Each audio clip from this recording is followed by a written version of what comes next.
ಬಿಶೆಟ್ಟಿಗೇರಿ ಗ್ರಾಮ ಪಂಚಾಯಿತಿಯಲ್ಲಿ ಕಾಡಾನೆ ಸಮಸ್ಯೆ ಬಗ್ಗೆ ಸಭೆ ನಡೆಸಿದ ಅಧಿಕಾರಿಗಳು ಹಾಗೂ ಗ್ರಾಮಸ್ಥರು ಕಾಡಾನೆ ಹಾವಳಿಗೆ ಶಾಶ್ವತ ಪರಿಹಾರ ಕಂಡುಕೊಳ್ಳುವ ಸಲುವಾಗಿ ನಡೆದ ಸಭೆ.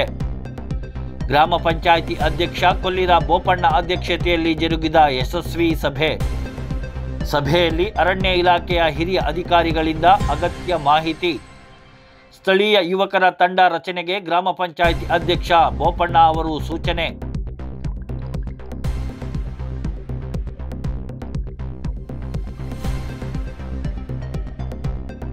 ಆರಂಭದಲ್ಲಿ ನಾಡಿನಲ್ಲಿ ಇರುವ ಕಾಡಾನೆಗಳನ್ನು ಅರಣ್ಯಕ್ಕೆ ಅಟ್ಟುವ ಕೆಲಸ ಕೈಗೆತ್ತಿಕೊಳ್ಳಲು ಸಭೆಯ ನಿರ್ಣಯ. ಕಾಡಾನೆಗಳ ಹಾವಳಿ ನಿಯಂತ್ರಣಕ್ಕೆ ಶಾಶ್ವತ ಪರಿಹಾರ ಕಲ್ಪಿಸುವ ನಿಟ್ಟಿನಲ್ಲಿ ಸರ್ಕಾರಕ್ಕೆ ಪ್ರಸ್ತಾವನೆ.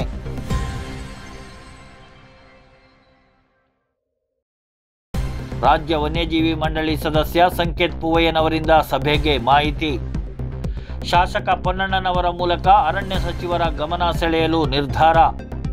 ಮೊದಲ ಬಾರಿಗೆ ಅಧಿಕಾರಿಗಳು ಹಾಗೂ ಬೆಳೆಗಾರರೊಂದಿಗೆ ಸಭೆ ಆಯೋಜನೆ ಮಾಡಿದ ಕೊಲ್ಲಿರ ಬೋಪಣ್ಣ. ಅರಣ್ಯ ಇಲಾಖೆಯ ಎಸಿಎಫ್, ಆರ್ಎಫ್ಒ ಸೇರಿದಂತೆ ಇನ್ನಿತರ ಅಧಿಕಾರಿಗಳ ಉಪಸ್ಥಿತಿ. ಸ್ಥಳೀಯರಾದ ಉಮೇಶ್ ಕೇಚಮಯ್ಯ, ಮದ್ರೀರ ಗಣಪತಿ, ತೀತಿಮಾಡ ಲಾಲಾ ಇವರಿಂದ ಸಭೆ ಸಮಸ್ಯೆಗಳ ಮಾಹಿತಿ. ವಿವಿಧ ಭಾಗದಿಂದ ಸಭೆಗೆ ಆಗಮಿಸಿದ್ದ ರೈತರು, ಬೆಳೆಗಾರರು.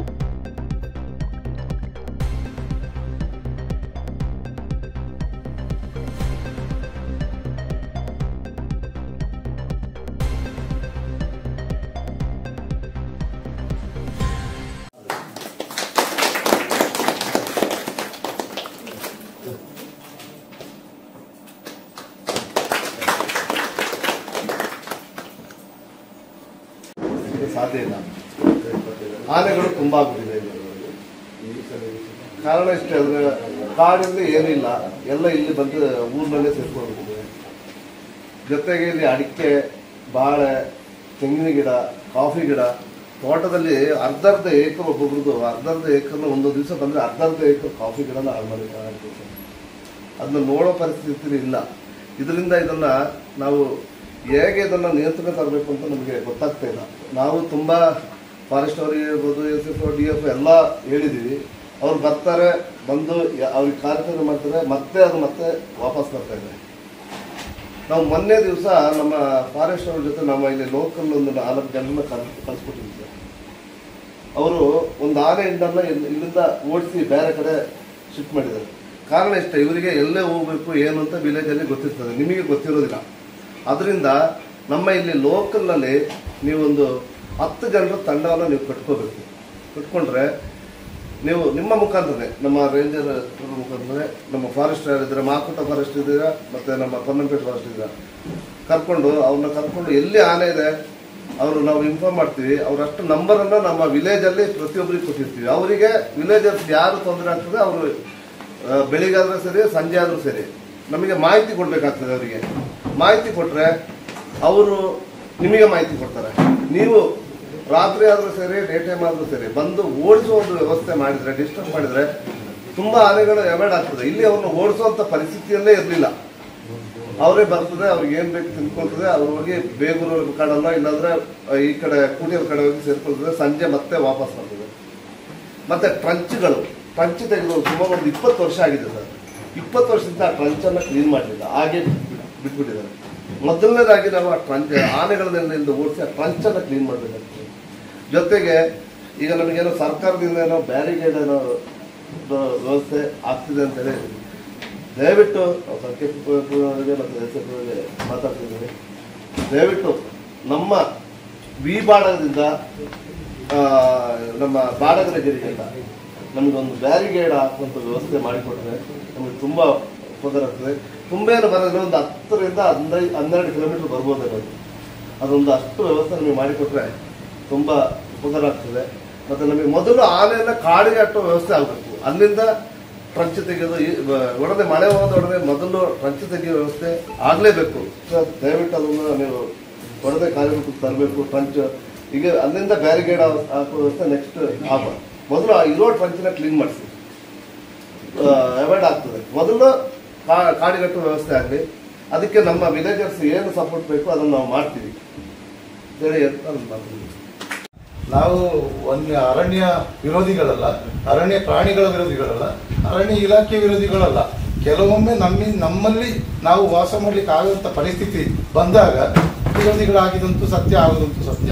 ಇದನ್ನು ನಾವು ಹೇಳಲೇಬೇಕಾಗುತ್ತೆ. ಕಾರಣ ನಾನು ಮಾಡಿದ ತೋಟ, ನನ್ನ ಅಜ್ಜ ಮಾಡಿದ ತೋಟ, ಅಪ್ಪ ಮಾಡಿದ ತೋಟದಲ್ಲಿ ನಾನು ಇವತ್ತು ಇರ್ಲಿಕ್ಕೆ ಆಗ್ತಾ ಇಲ್ಲ. ಈ ಪರಿಸ್ಥಿತಿ ಇದು ಅರಣ್ಯ ಪ್ರಾಣಿಗಳಿಂದ, ವನ್ಯ ಪ್ರಾಣಿಗಳಿಂದ ನಾವು ಏನಾದರೂ ಮಾಡಿ ಬದುಕಬೇಕಂದ್ರೆ ನಮ್ಮ ಹೆಚ್ಚಿನ ಕಾಫಿ, ಅಡಿಕೆ, ಭತ್ತ ಇದು ಮೂರನ್ನು ಇವತ್ತು ನಾವು ಅನುಭವಿಸೋ ಪರಿಸ್ಥಿತಿಯಲ್ಲಿ ಇಲ್ಲ. ಕಾರಣ ವನ್ಯ ಮೃಗಗಳು ಬರ್ತಾ ಇದೆ. ಆನೆ ಬಂದು ಹೋದಾಗ ತೋಟದ ಅರ್ಧ ಹೋಯ್ತು, ಮತ್ತೆ ಉಳಿದ ಅರ್ಧ ಕೆಲಸ ಮಾಡುವಂದ್ರೆ ಕೂಲಿ ಕಾರ್ಮಿಕರು ಬರ್ತಾ ಇಲ್ಲ. ಸಮಸ್ಯೆಗಳು ಒಂದೆರಡು. ಇಲಾಖೆಯವರನ್ನು ಕೇಳಿದಾಗ ಕೆಲವು ಮಟ್ಟದ ಬೆರಳೆಣಿಕೆ ಅಧಿಕಾರಿಗಳು ಮಾತ್ರ ಸ್ಪಂದಿಸ್ತಾರೆ. ಹೆಚ್ಚಿನ ಅಧಿಕಾರಿಗಳ ಸ್ಪಂದನದ ಕೊರತೆ ಇದೆ. ಕಾರಣ ಈ ಹಿಂದೆ ಹುಲಿ ಹಸು ಬಂದಾಗ ಮತ್ತೊಂದು ಮಾಡಿದಾಗ ನಾವೆಲ್ಲ ರಾತ್ರೋರಾತ್ರಿ ಹೋರಾಟವನ್ನು ಮಾಡಿದ ಅನುಭವ ಕೂಡ ಇದೆ. ಅದು ಅಧಿಕಾರಿಗಳ ಕೆಲವು ಬೇಜವಾಬ್ದಾರಿಯಿಂದ. ಅಂತ ಅಧಿಕಾರಿಗಳು ಏನಾದರೂ ಎಲ್ಲಿದ್ರು ಅದು ಬೇಡ, ಅದು ಹಿಂದೆ ಹೋದ ವಿಚಾರ. ಮುಂದಿನ ದಿನಮಾನಗಳಲ್ಲಿ ನಾವು ಉಳ್ಕೊಳ್ಬೇಕಾದ್ರೆ ಏನ್ ಮಾಡಬೇಕು? ಒಬ್ಬ ಹುಲಿ ಕೊಂದ್ಬಿಟ್ಟ ಅಥವಾ ಆನೆ ಕೊಂದ್ಬಿಟ್ಟು ಅಂತ ಹೇಳಿದ್ರೆ ನೀವು ಬರ್ತೀರಾ 5, 10, 15 ಲಕ್ಷ, 50 ಲಕ್ಷ ನೀವು ಸರ್ಕಾರ ಹೇಳ್ತಾ ಇದೆ. 50 ಲಕ್ಷ ಕೊಟ್ರೆ ಅವನ ಸಂಸಾರ ಉದ್ಧಾರ ಆಯ್ತಾ? ಅವ್ನು ಕೊಡ್ಲಿಕ್ಕಾಗುತ್ತೆ? ಅವನ ಪ್ರಾಣಕ್ಕೆ ಅಷ್ಟೇ ಬೇರೆಯಾ? ಇದನ್ನೆಲ್ಲ ನಾವು ಪ್ರಶ್ನೆ ಮಾಡಬೇಕಾಗುತ್ತೆ. ಇದನ್ನೆಲ್ಲ ಪ್ರಶ್ನೆ ಮಾಡೋ ಸಂದರ್ಭದಲ್ಲಿ ನಾವು ರೈತರು ಕೂಡ ಉದ್ವೇಗಗೊಳ್ಳುವಂತ ಸಂದರ್ಭ ಬರ್ತದೆ. ಇಷ್ಟೇ ತಿಳ್ಕೊಳ್ಳುವಂತ ವಿಚಾರ. ಆದ್ರಿಂದ ನಮಗೆ ಶಾಶ್ವತವಾದ ಪರಿಹಾರ ಬೇಕು, ತಾತ್ಕಾಲಿಕ ಪರಿಹಾರದ ಅವಶ್ಯಕತೆ ಇಲ್ಲ. ಮತ್ತೆ ಏನೇ ಮಾಡಿದ್ರು ಕೂಡ ಈಗ ಇಲ್ಲಿ ಪೂರ್ತಿ ಅರಣ್ಯ ಈಗ ಬಂದ್ರೆ ಏನು ನಾವು ಈಗ ಮಾವುಕುಟ್ಟ ತಗೊಂಡ್ರೆ ಬಿರ್ನಾಣಿ, ಬಾಡಗ ಈ ಸರೌಂಡಿಂಗ್ ಬರುತ್ತೆ. ಕುಟ್ಟನಿಂದ ಓಡಿಸಿದಾನೆ ಹೋಗಿ ಬಾಡಗದಲ್ಲಿ ಇರ್ತದೆ, ನಾಳೆ ಇಲ್ಲಿಗೆ ಬರ್ತದೆ, ಮತ್ತೆ ಹೋಗುತ್ತೆ ಬಿರ್ನಾಣಿಗೆ. ಯಾಕೆ ಒಂದೇ ಸರ್ಕ್ಯುಲೇಷನ್ ಇದೆ. ಅದಕ್ಕೆ ಶಾಶ್ವತವಾದ ಒಂದು ಪರಿಹಾರವನ್ನು ಕಂಡು ಅದು ಹೋದ ದಾರಿಗಾಗಿ ಮತ್ತೆ ಬರಬಾರ್ದು. ಎಲ್ಲದಕ್ಕಿಂತ ವಿಶೇಷವಾಗಿ ಇವತ್ತು ಅದೃಷ್ಟವಶ ಸಂಕೇತ್ ಗೋಯಲ್ ಅವರು ಒಳ್ಳೆ ಒಂದು ಉತ್ತುಂಗದ ಸ್ಥಾನದಲ್ಲಿದ್ದಾರೆ. ಅವರ ಸದಸ್ಯತ್ವದ ಸಮಿತಿ ಸಭೆಯ ಅಧ್ಯಕ್ಷರು ಮುಖ್ಯಮಂತ್ರಿಗಳ ಸಭೆಯ ಒಂದು ಸದಸ್ಯರಾಗಿದ್ದಾರೆ. ಆದ್ರಿಂದ ಒಂದು ಶಾಶ್ವತ ಪರಿಹಾರ ಮಾಡಲಿಕ್ಕೆ ಮತ್ತೆ ನಮ್ಮ ಈ ಮಲೆನಾಡು ಘಟ್ಟ ಪ್ರದೇಶದ ಸಮಸ್ಯೆ ಏನಿದೆ ಅದನ್ನು ವಿವರಿಸುವಂತ ಒಂದು ಕೆಲಸಕ್ಕೆ ನೀವು ಮುಂದಾಗ್ತಿರೋಂಥ ನಂಬಿಕೆ ಕೂಡ ಇದೆ. ನಮ್ಗೆ ಇಷ್ಟೇ ಇರೋದು, ಏನಾದರೂ ಶಾಶ್ವತ ಪರಿಹಾರ ಬೇಕು. ಮತ್ತೆ ತತ್ಕ್ಷಣದಲ್ಲಿ ಆ ಪ್ರಾಣಿಗಳು ಏನು ಅನಾನುಕೂಲ ಮಾಡಿದೆ ಅದಕ್ಕೆ ಪರಿಹಾರ ಕೊಡ್ತಾರೆ. RF ಮಟ್ಟದಲ್ಲಿ ಒಂದು ಸ್ಲ್ಯಾಬ್ ಇದೆ, SFA ಮಟ್ಟದಲ್ಲಿ ಒಂದು ಸ್ಲ್ಯಾಬ್ ಇದೆ, ಮತ್ತೆ ಕೆಳಮಟ್ಟದಲ್ಲಿ ಒಂದು ಸ್ಲ್ಯಾಬ್ ಇದೆ. ಇದು ಯಾವುದು ಶಾಶ್ವತ ಪರಿಹಾರವಲ್ಲ, ಪರಿಹಾರ ಅಲ್ಲ. ಅದು ಯಾರಿಗೂ ಸಮಾಧಾನಕರನೂ ಅಲ್ಲ. ಯಾಕೆಂದ್ರೆ ನಾವು ಇವತ್ತು ಫಸಲಿಗೆ ಬಂದ ಕಾಫಿ ತೋಟ 15 ಕಾಫಿ ಗಿಡ ಹೋಯ್ತು ಅಂದ್ರೆ ನನ್ನ ಅರ್ಧ ವರ್ಷದ ಜೀವನ ಹೋಯ್ತು. ನಿಮ್ಮ 11,000ದಲ್ಲಿ ಏನು ಮಾಡ್ಲಿಕ್ಕಾಗಲ್ಲ. ಅಲ್ಲಿ ನಾವು ಸಮಸ್ಯೆ ಹಾಗೂ ಒಂಥರ ಶತ್ರುತ್ವವನ್ನು ಬೆಳೆಸ್ಕೊಂಡ ರೀತಿಗೆ ಬರ್ತಾ ಇದ್ದೀವಿ. ಇದು ಮುಖ್ಯವಾಗಿ. ಮತ್ತೆ ಇವತ್ತು ಸರ್ಕಾರ ಮಟ್ಟದಲ್ಲಿ ನಾನೆಲ್ಲೋ ಕೇಳ್ಪಟ್ಟೆ, ಸುಮಾರು 250 ಕಿಲೋಮೀಟರ್ಗಳಷ್ಟು ಬ್ಯಾರಿಕೇಡ್ ಅಳವಡಿಸುವಂತ ಒಂದು ವ್ಯವಸ್ಥೆ ಅನುಮೋದನೆಗೊಳ್ತಾ ಇದೆ ಅಂತ. ದಯವಿಟ್ಟು ನಿಮ್ಮಲ್ಲಿ ನಾವು ಒಂದು ವಿನಂತಿ ಮಾಡ್ಕೊಳ್ತಾ ಇದ್ದೀವಿ. ಆತ್ಮೀಯರು ಕೂಡ ಇದ್ದೀರಾ. ಜೊತೆಗೆ ಈ ಭಾಗದ ಸಮಸ್ಯೆ ಬಹಳಷ್ಟು ಹೆಚ್ಚಿನ ಸಮಸ್ಯೆ.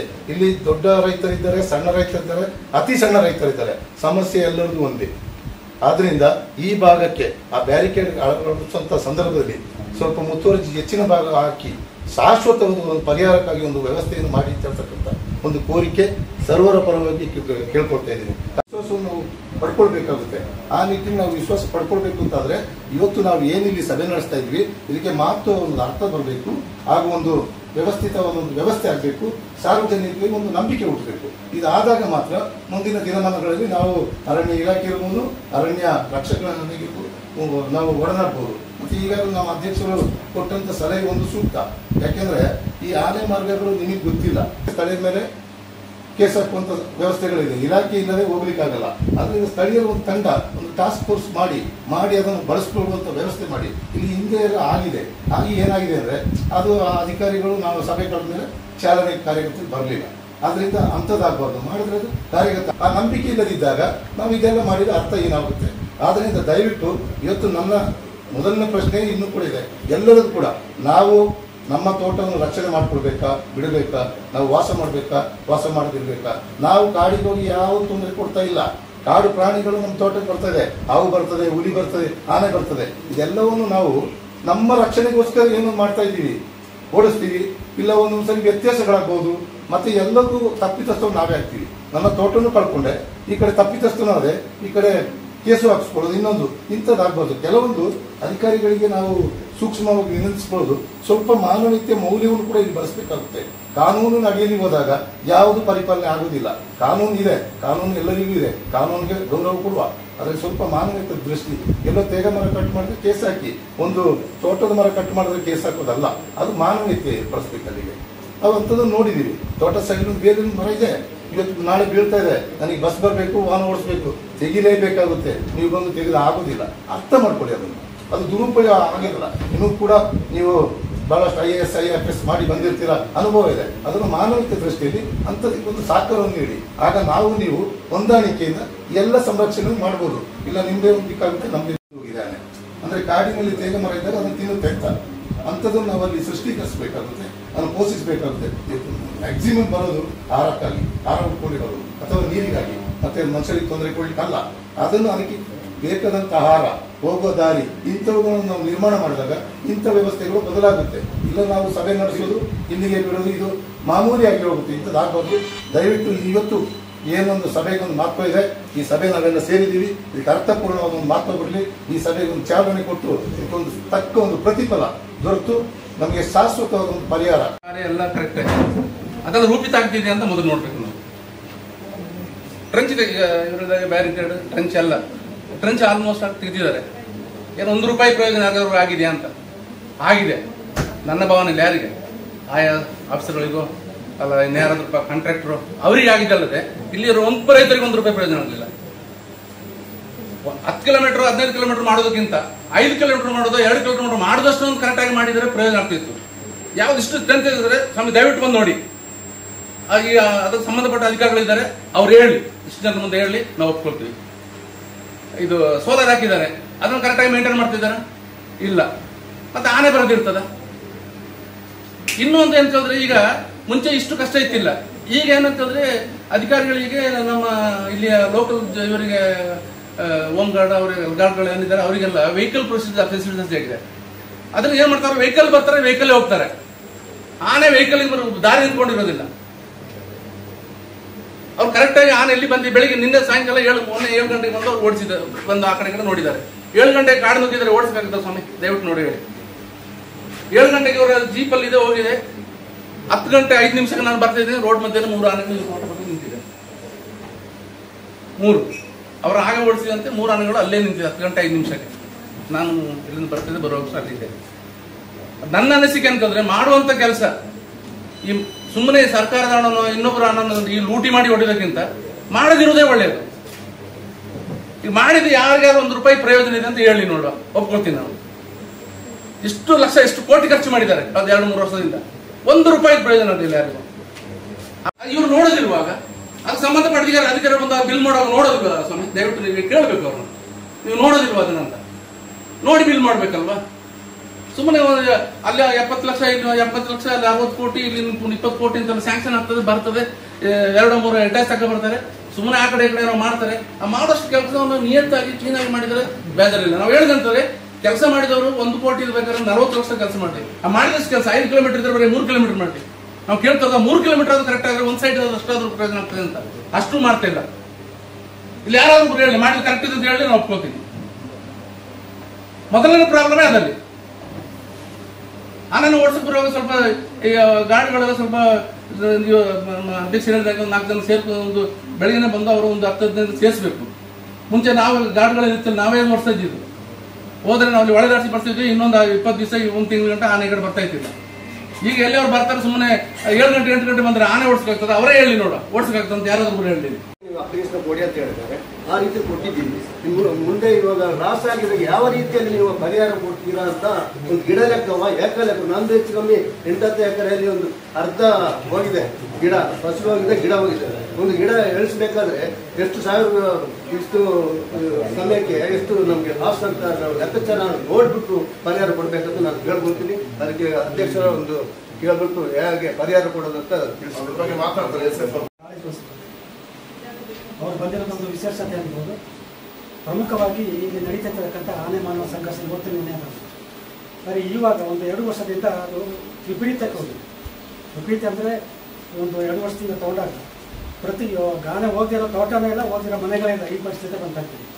ಇವತ್ತು ನೀವು ಅಂದ್ಕೊಂಡಿರ್ತ ಕಾರ್ಯಕ್ರಮ ಪ್ರಮುಖವಾಗಿ ಬಂತದ್ದು ಏನಂತ ಹೇಳಿದ್ರೆ, ಇದೊಂದು ಟೀಮ್ ಅಂತ ಮಾಡಿ ಒಂದು ಟಾಸ್ಕ್ ಫೋರ್ಸ್ ಮಾಡಿ ಆನೆಗಳನ್ನು ಓಡಿಸೋದು ವ್ಯವಸ್ಥೆ. ಓಕೆ, ಈ ವ್ಯವಸ್ಥೆ ಏನಾಗುತ್ತೆ ಅಂತ ಹೇಳಿದ್ರೆ, ಈ ಏರಿಯಾ ಬರ್ತದೆ 4 ಪಂಚಾಯತ್ಗಳು ಕೂಡ ಸಿಗುತ್ತೆ. ಫಾರ್ ಎಕ್ಸಾಂಪಲ್ ಬಿಟ್ಟಾಗಿರ್ಬೋದು, ಬೇರೆ ಹುಡುಕಿರಿ, ಈ ಸತಿ ಇಲ್ಲಿ ನಾವು ಟ್ರಾನ್ಸ್ಪೋರ್ಟ್ ಮಾಡ್ತೀವಿ, ಆನ್ಲೈನಲ್ಲಿ ವ್ಯವಸ್ಥೆ ಲೇಬರಿಗೆ ಕಳಿಸ್ತೀವಿ. ಅಲ್ಲಿ ತೊಂದರೆ ಆಗುತ್ತೆ, ACB ಫೋನ್ ಬರುತ್ತೆ ಅಥವಾ ಸಂಕೇತ ಸಂಪರ್ಕ ಮಾಡ್ಬೋದು, ಅಲ್ಲಿಂದ ಆನ್ಲೈನ್ ಈ ಕಡೆ ವ್ಯವಸ್ಥೆ. ಅದಕ್ಕೆ ಎಲ್ಲರೂ ಹೇಳ್ತಾ ಇರೋದು ಶಾಶ್ವತ ಪರಿಹಾರ. ಈಗಾಗಲೇ ಸಂಕೇತ ಪೂರ್ಣವರು ವಿಶೇಷವಾಗಿ ಮಾನ್ಯ ಅರಣ್ಯ ಸಚಿವರು ಕೂಡ ಬಂದಿದ್ದಾರೆ, ಅವರು ಕೂಡ ಆಶ್ವಾಸನೆ ಕೊಟ್ಟಿದ್ದಾರೆ. ಆ ಆಶ್ವಾಸನೆಗಳು ಈಡೇರಿದ್ರೆ ಖಂಡಿತವಾಗಿ ಈ ಥರ ಆನೆ ಮಾನವ ಸಂಘರ್ಷ ಮುಂದುವರಿಯಿಲ್ಲ ಅಂತ ನಾನು ಒಂದು. ಎರಡನೇದು ಪರಿಹಾರ ಕೊಡುವಂಥ ವ್ಯವಸ್ಥೆ ಆದರೂ ಮಾತಾಡಿದ್ದಾರೆ. ಅದು ಏನು ಸ್ಲ್ಯಾಬ್ ಮಟ್ಟದೇನಿದೆ ಅದು ಏನಕ್ಕೂ ಸಾಲದು. ಇವತ್ತು ಭತ್ತದ ಬೆಳೆ ಇರ್ಬೋದು, ಕಾಫಿ ಇರ್ಬೋದು, ತೆಂಗಿರ್ಬೋದು, ಒಂದೊಂದು ಇದಕ್ಕೆ ಒಂದೊಂದು ಫಿಕ್ಸ್ ಮಾಡಿದ್ದಾರೆ. ಅದು ಯಾವುದೇ ರೀತಿ ಅದು ಸಾಲೋದಿಲ್ಲ. ಅದನ್ನು ಕೂಡ ಮಾನ್ಯ ಸದಸ್ಯರು ಅದರ ಬಗ್ಗೆ ಸರ್ಕಾರದ ಗಮನಿಸೋದು, ಆ ಪರಿಹಾರವನ್ನು ಹೆಚ್ಚಿಸೋ ಬಗ್ಗೆ ಕೂಡ ಸ್ವಲ್ಪ ಒಂದು ಇದನ್ನು ವಹಿಸಿದರೆ ಒಂದು ರೈತರಿಗೆ ಪ್ರಯೋಜನ ಆಗ್ಬೋದು ಅಂತ ಒಂದು ವ್ಯವಸ್ಥೆ. ಮತ್ತು ವಿಶೇಷವಾಗಿ ಟ್ರಾನ್ಸ್ಫರ್ ರಚನೆ ಮಾಡುವಾಗ ಅದೇನೇ ಹೇಳುವಂಥದ್ದು, ಕೇವಲ ಇಲ್ಲಿ ಸಭೆ ಮಾಡಿದ್ರೆ ಸಾಲದು. ಒಂದು ಲೆಕ್ಕದಲ್ಲಿ ಇದು ಒಂದು 5-6 ಪಂಚಾಯತಿನ ಸೇರಿಸಿ ಮಾಡಿದಾಗ ಒಂದು ಸೊಲ್ಯೂಷನ್ ಸಿಗುತ್ತೆ ಅಂತ ನನ್ನ ಅಭಿಪ್ರಾಯ. ಅದಕ್ಕೆ ದಯವಿಟ್ಟು ಅಧಿಕಾರಿಗಳು ಕೂಡ ಇರ್ಬೋದು, ಇವತ್ತು ನಾನು ಕುಟ್ಟಂತ ಹೇಳ್ತಾರೆ, ಈ ಕಡೆ ಅಂತ ಹೇಳ್ತಾರೆ.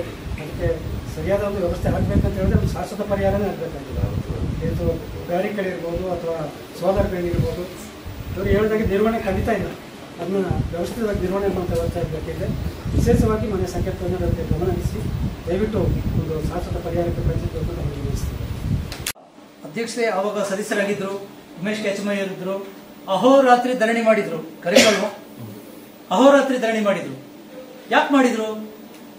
ಈ ತರ ಘಟನೆಗಳು ನಮ್ಮ ಗ್ರಾಮ ಪಂಚಾಯಿತಿ ವ್ಯಾಪ್ತಿಯಲ್ಲಿ ಮುಂದಕ್ಕೆ ನಡೀಬಾರದು ಅನ್ನೋ ಒಂದು ದೃಷ್ಟಿಯಿಂದ. ಯಾವುದು ಪ್ರಯೋಜನಕ್ಕೆ ಬರಲಿಲ್ಲ. ಅವತ್ತು ಶಾಸಕರು ಬಂದರು, ಹಲವಾರು ಅಧಿಕಾರಿಗಳು ಬಂದರು. ಅದರ ಮುಂದಿನ ದಿನಮಾನಗಳಲ್ಲಿ ಏನಾಯಿತು, ಬಿಶೆಟ್ಟಿಗೇರಿ ಗ್ರಾಮ ಪಂಚಾಯಿತಿಯಲ್ಲಿ ಒಂದೊಂದು ಸೈಡಿಂದನೇ ಹಸುಗಳನ್ನು ಹೊಡಿತಾ ಬಂತು ವನ್ಯಜೀವಿ ವಿಭಾಗದ ಹುಲಿಗಳು. ಅಲ್ಲಿಂದ ಹೊಡೆದಿರುವಂಥದ್ದು ಕಡೇಮಾಡ ಭೀಮಣಿ, ನಾವು ಅದಕ್ಕೆ ಇಲ್ಲಿ ಗುಂಡಿಯಾಳ ಅಂತ ಹೇಳ್ತೀವಿ, ಅವ್ರದ್ದೊಂದು ಹಸು ಹೊಡೀತು.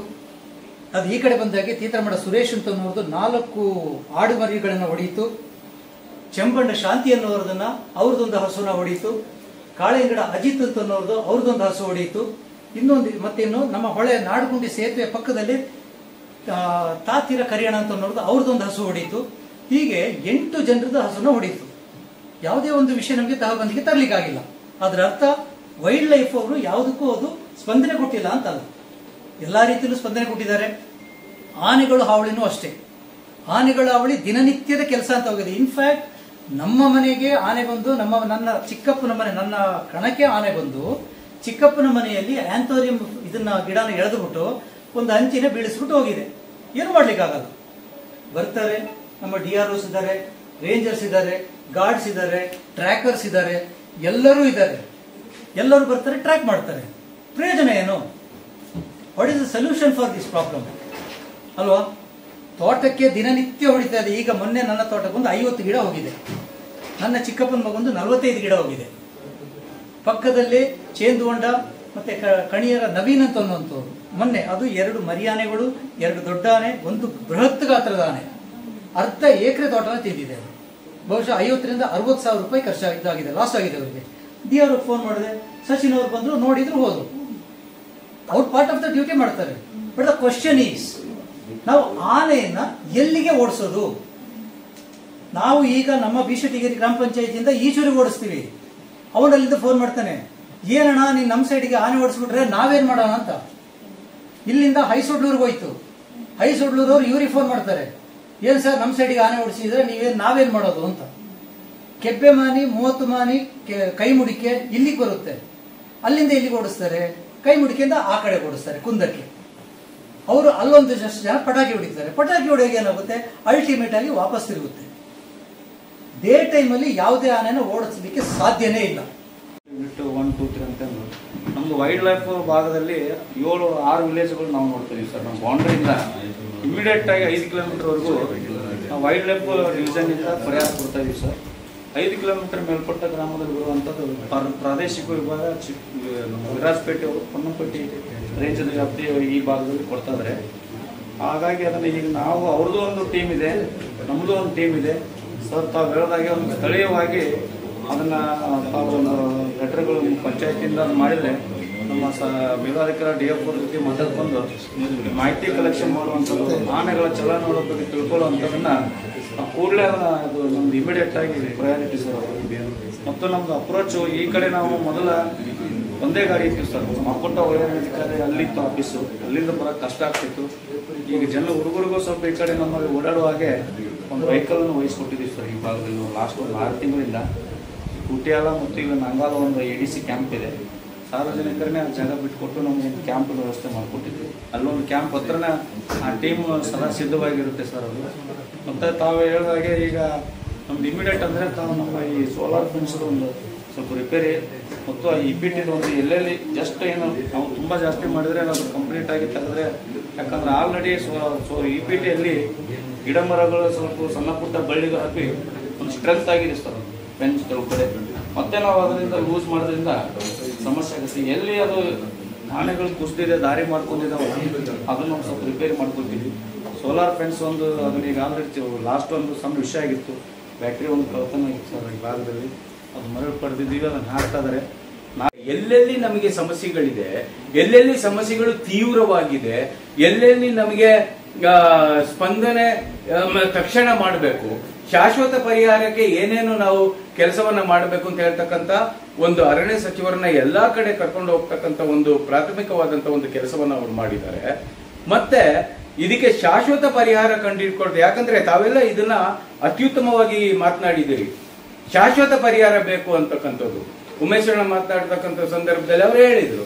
ಈಗ ನಮಗೆ ವನ್ಯಜೀವಿಗಳಿಂದ ನಾವೇನು ವನ್ಯಜೀವಿಗಳ ವೈರಿ ಅಲ್ಲ ನಾವು, ಆದ್ರೆ ವನ್ಯಜೀವಿಗಳು ನಮಗೆ ತೊಂದರೆ ಮಾಡಿದಂತ ಸಂದರ್ಭದಲ್ಲಿ, ನಮಗೆ ಏನು ಬೆಳೆ ಹಾನಿ ಆದಂತ ಸಂದರ್ಭದಲ್ಲಿ, ಜೀವ ಹಾನಿ ಆದಂತ ಸಂದರ್ಭದಲ್ಲಿ, ಇವತ್ತು ಶ್ರಮಜೀವಿಗಳು ತೋಟದ ಒಳಗೂ ಹೋಗಕ್ಕಾಗ್ತಾ ಇಲ್ಲ, ಇವತ್ತು ಭಯದ ವಾತಾವರಣದಲ್ಲೇ ಕೆಲಸ ಮಾಡಬೇಕು ಅಂತ ಹೇಳ್ತಕ್ಕಂಥ ಸಂದರ್ಭದಲ್ಲಿ ನಾವೇನ್ ಮಾಡಬೇಕು ಅಂತ ಹೇಳ್ತಕ್ಕಂಥದ್ದು. ಸುಬೇನವರು ಕೂಡ ತುಂಬಾ ಕೆಲವೊಂದು ವಿಚಾರಗಳನ್ನ ತಕ್ಷಣ ನಾವು ಗಮನ ಹರಿಸಬೇಕಾದಂತ ವಿಚಾರಗಳನ್ನ ಹೇಳಿದ್ದಾರೆ.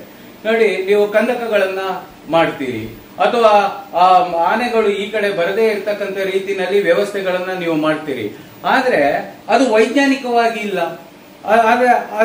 ಅದರ ನಿರ್ವಹಣೆನೇ ಆಗ್ತಾ ಇಲ್ಲ ಅಂತ ಹೇಳಿದಾಗ, ಯಾವ ರೀತಿ ನಮ್ಮ ಹತ್ರ ಬೀಗ ಇದೆ ಆದ್ರೆ ಅದಕ್ಕೆ ಬೀಗ ಹಾಕ್ಲಿಲ್ಲ, ನಾವು ಅದನ್ನ ಹಾಗೆ ಸಿಕ್ಸಿ ಬಂದಿದ್ದೇವೆ ಅಂತ ಹೇಳ್ತಕ್ಕ ಒಂದು ಅರ್ಥ ಬರ್ತದೆ.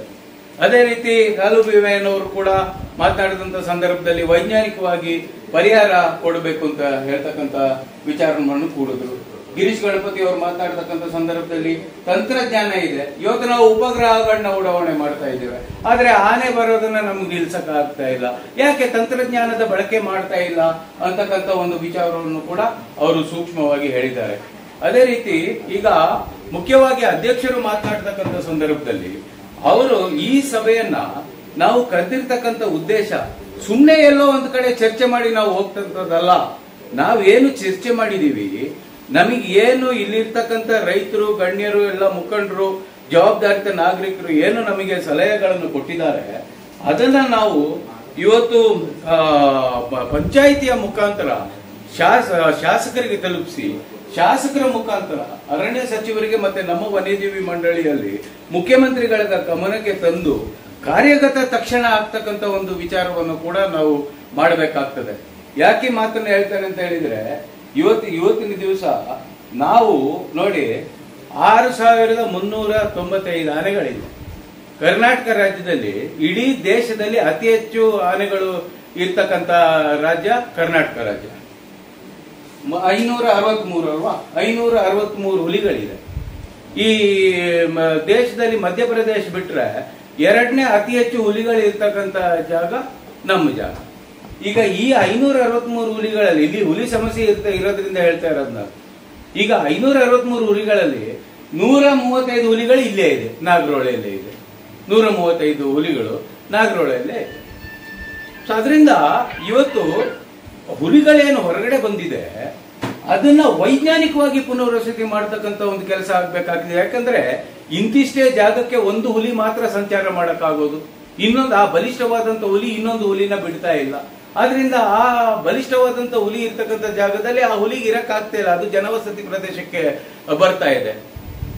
ವನ್ಯಜೀವಿ ಮಂಡಳಿ ಸಭೆಯಲ್ಲೂ ಕೂಡ ನಾನು ಇದನ್ನ ಮೊನ್ನೆ ನಡೆದಂತ ಸಭೆಯಲ್ಲಿ ನಾನು ಇದನ್ನ ಅರಣ್ಯ ಸಚಿವರ ಗಮನಕ್ಕೆ ತಂದಿದ್ದೀನಿ. ಈಗ ಆನೆಗಳ ವಿಚಾರದಲ್ಲಿ ನಾನು ಹೇಳಿದೆ ಅವರಿಗೆ, ಹೆಚ್ಚಾಗಿ ನಮಗೆ ಕಾಡಾನೆಯಿಂದ ಸಮಸ್ಯೆ ಇಲ್ಲ, ನಮಗೆ ಸಮಸ್ಯೆ ಇರ್ತಕ್ಕಂಥದ್ದು ತೋಟದ ಆನೆಗಳಿಂದ. ಈ 30 ವರ್ಷದಿಂದ ಆನೆಗಳು ಏನು ತೋಟಕ್ಕೆ ಬಂದ್ಬಿಟ್ಟಿದೆ, ಅಲ್ಲಿ ಏನು ಮರಿ ಹಾಕಿದೆ, ಆ ಮರಿ ಹುಟ್ಟಿದ್ದು ತೋಟದೊಳಗೆ, ಅಲ್ಲೇ ನೀರು ಸಿಗ್ತಾ ಇದೆ, ಅಲ್ಲೇ ಹಲಸಿನಹಣ್ಣು ಸಿಗ್ತಾ ಇದೆ, ಅಲ್ಲೇ ಬಾಳೆಹಣ್ಣು ಸಿಗ್ತಾ ಇದೆ. ಆ ಮರಿ ಇಲ್ಲಿ ಹುಟ್ಟಿ ವಾಪಸ್ ಕಾಡೇ ನೋಡ್ಲಿಲ್ಲ. ಅದು ಒಂದು ತೋಟದಿಂದ ಇನ್ನೊಂದು, ತಾವು ಹೇಳಿದಾಗೆ ಇಲ್ಲಿಂದ ಬೆರೆಸಿದ್ರೆ ಒಂದು ಊರಿಂದ ಇನ್ನೊಂದು ಊರಿಗೆ ಹೋಗೋದು, ಇನ್ನೊಂದು ಊರಿಂದ ಅದು ಕಾಡಿಗೆ ಹೋಗ್ತಾನೆ ಇಲ್ಲ. ಸುಮಾರು 175 ಆನೆಗಳು ಇರ್ಬೋದಾ ಈಗ ನಮ್ಮ ವ್ಯಾಪ್ತಿಯಲ್ಲಿ? ಸುಮಾರು 175 ಆನೆಗಳು. ಇದು ತೋಟದ ಆನೆನೇ ಇದೆ ಇಲ್ಲಿ. ಅದನ್ನ ನೀವು ಕಾಡಿಗೆ ಹಾಕಿದ್ರು ಕೂಡ ಅದು ವಾಪಸ್ಸು ಬರುವಂತ ಒಂದು ವ್ಯವಸ್ಥೆ ಆಗಿಬಿಟ್ಟಿದೆ. ಈಗ ಏನ್ ಮಾಡ್ಬೇಕು ಅದಕ್ಕೆ? ಅದನ್ನ ವೈಜ್ಞಾನಿಕವಾಗಿ ಪುನರ್ವಸತಿ ಮಾಡಬೇಕು. ನೀವು ಅದು ವಾಪಸ್ಸು ಬರದೇ ಇರ್ತಕ್ಕಂಥ ಒಂದು ಕಾಡಿಗೆ ಅದನ್ನ ಪುನರ್ವಸತಿ ಮಾಡಬೇಕಾಗ್ತದಲ್ಲ.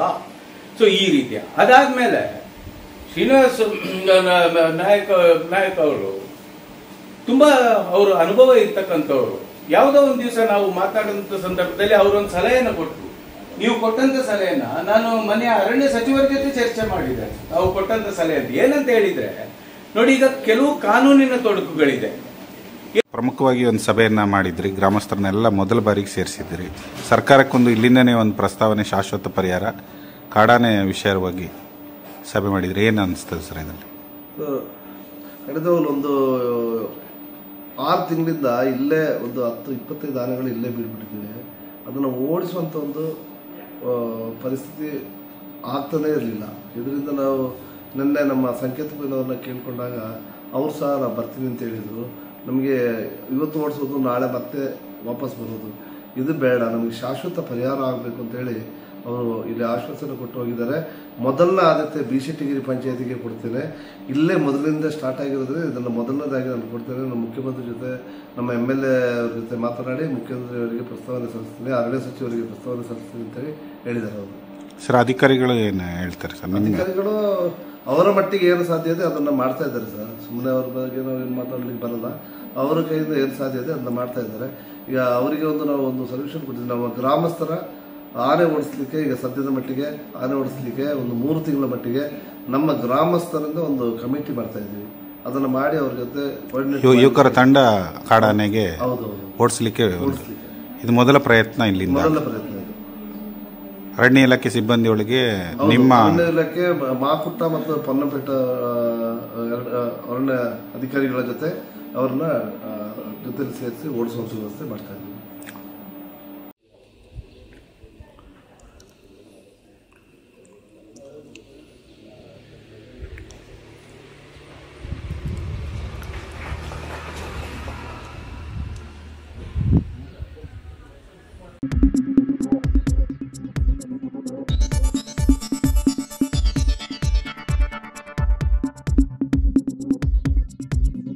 ನಾನು ನಿಮ್ಮ ಜಗದೀಶ್, ಕೊಡಗು ಧ್ವನಿ ಡಿಜಿಟಲ್ ಮೀಡಿಯಾದಿಂದ. ನಮ್ಮ ಚಾನಲನ್ನು ಸಬ್ಸ್ಕ್ರೈಬ್ ಮಾಡಿ, ಲೈಕ್ ಮಾಡಿ, ಶೇರ್ ಮಾಡಿ.